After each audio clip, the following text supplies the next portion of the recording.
Hi guys, my name is Achintya and today I will show you how to solve questions based on free body diagrams and Newton's laws of motion.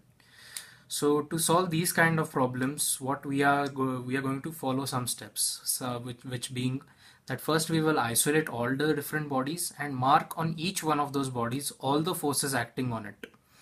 So all the forces will be basically fall into only two categories: non-contact and contact. Non-contact being weight, gravitational pull, or electrostatic force of attraction. Contact forces are those forces which will be applied only by the bodies which are is somehow in contact with the body under consideration through ropes, that is tension, or through direct contact, which will involve normal and in some cases the force of friction also. Next, we will identify some trivial constraints, which are basic geometric constraints, which will disallow motion of some bodies in certain directions. Next, what we will do is we will apply Newton's second law of motion and write for each body equations of motion. We will solve these equations to get the acceleration of each and every body. And if in case we fall short of the total equations, we will use the geometric constraints which are imposed on the system by the overall configuration of the system. So you'll understand better after I take an example. So let's move on to that. So in this question, what we are given is a wedge of mass eta m, a rod of mass m, and all surfaces are known to be frictionless. So let's start solving this by first drawing the free body diagrams of the two components, that is the rod and the wedge. So this is the rod. I'm purposely drawing a big picture so that you can see it easily, and our wedge. This is known to be alpha, this angle. Okay, so now first we'll consider all the non-contact forces. So what are the non-contact forces in this case? Only weight. So weight of this will be eta mg, and for this rod will be simply mg. So done. We are done with all the non-contact forces. Now the contact forces. So consider the wedge. The only two bodies which are in contact with the wedge are the rod and the ground. So the ground will provide a normal reaction, and because of this rod also we will have a normal reaction. And by Newton's third law, we will have an equal and opposite reaction on the rod of the same magnitude as n, but we'll consider that later when I come to the free body diagram of the rod. So now, okay, we're done with the wedge. So now coming to the rod, the only bodies in contact with the rod are the wedge and these two walls. So these two walls have constrained this rod to move only in the vertical direction. It can move only along this groove. So and how they do it is that each of them applies equal and opposite force on the rod in the horizontal direction and cancels it out. So I won't show it in the free body diagram, that would unnecessarily complicate the diagram. And now the only body which is left in contact is this wedge. So as I told you earlier also, the force because of the wedge will be like this, normal force perpendicular to this direction. So now let's assume that the acceleration for this rod is in this direction ay. It will have no horizontal direction. I've already explained to you that it's constrained to move only in the vertical direction. So similarly, this wedge on the ground is constrained to move only in the horizontal direction. And because of the normal force of the ground, it cannot sink into the ground and it cannot fly up from the ground. Its net vertical acceleration is 0. It will have only horizontal acceleration.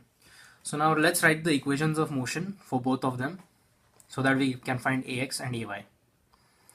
So this angle is alpha over here. So this angle will be 90 minus alpha, 90 and alpha. Okay. So this will be the component of normal along this line will be n cos alpha.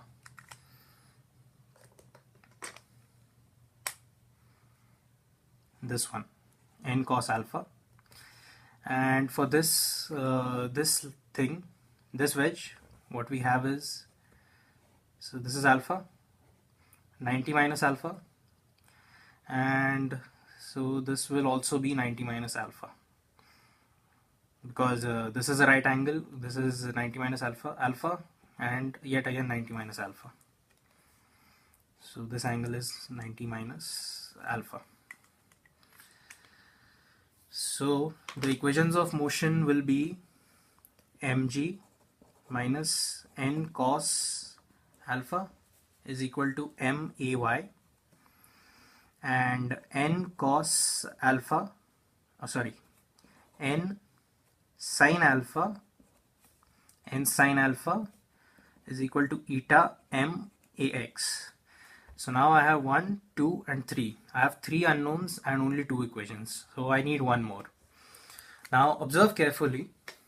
See that the rod and the wedge are always in contact with each other over here at this point. What that simply means is that the normal reaction force is not equal to 0. If normal reaction force is equal to 0, then that would mean that these two bodies have lost contact with each other. So now in order to keep normal reaction non-zero along the line along which normal is acting, what we must have is that the net acceleration of both the bodies must be same. So for this body, if this was the acceleration ay, then its component along this line must be same as the component of ax along this line. So that gets us to ay, this is alpha, so ay cos alpha equal to ax, this angle is 90 minus alpha, ax sin alpha. Okay, so this is one important equation which we have. So let's solve this now.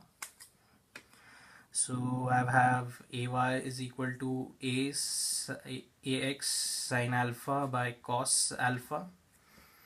I have from this n is equal to eta m ax upon sin alpha, and so I'll plug this n back into this equation and I will get it as mg minus m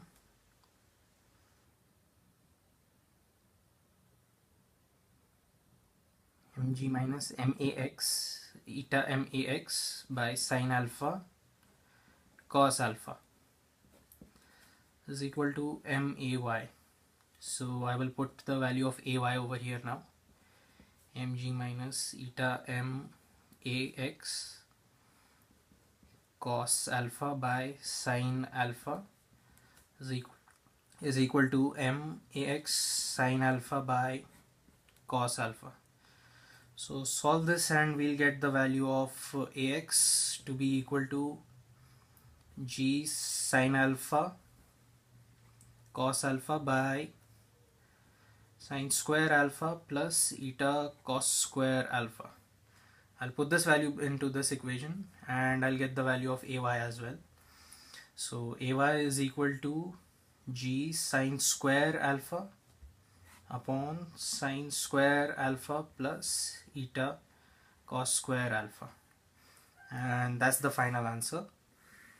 So this is how you're supposed to solve questions based on free body diagrams. First you must isolate both the bodies, mark all the forces on them, identify some trivial constraints such as which direction it will move, then identify some extra constraints like these in which the bodies impose on each other, and then finally you must write down the equations of motion and the constraint relations and solve them simultaneously. You'll get your final answer. So I hope you've understood this, and thanks for watching.